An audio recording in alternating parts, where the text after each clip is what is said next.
I'm Seth Baker. I'm Partoya Zion. And I'm Jack.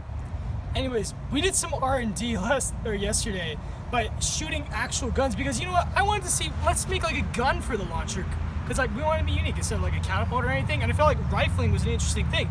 But then I realized from there, well, rifling is a very nuanced thing. So when you want to get that ball spinning, it's not really going to matter because that's only there for like a drag or like an air resistance when it's like a long distance, right?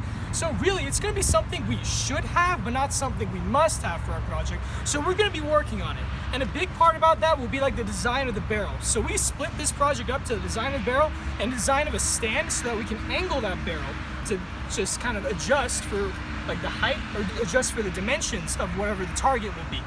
And so at some point, we're going to kind of split up into like we're going to kind of meet up with the two different groups. With who's going to work on the barrel will be me and Ryan, because we're both like chemical engineers and industrial engineers, so we're working on the fluid mechanics of it.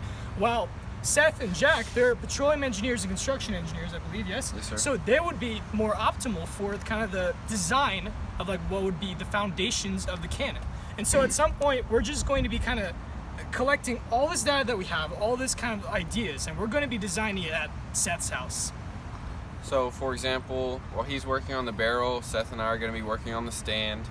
We're going to have some kind of sliding mechanism so that we can change the height of the barrel, so the stand is going to have to rotate whenever that happens.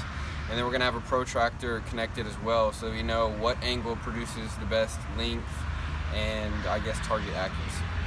And like we said in the first video, we're going to be trying a spring and we're going to be trying a rubber band. So for the propulsion, we're probably going to have something that will pull back like a clothespin and release it so it can open. And then we'll actually have for the spring, we'll actually have something like a gun. We have a trigger, and you'll be able to determine which distance you can compress the spring, and then you'll be able to kind of push it. So you're going to have a connection on the trigger with the spring to something on the top, so you're going to allow friction.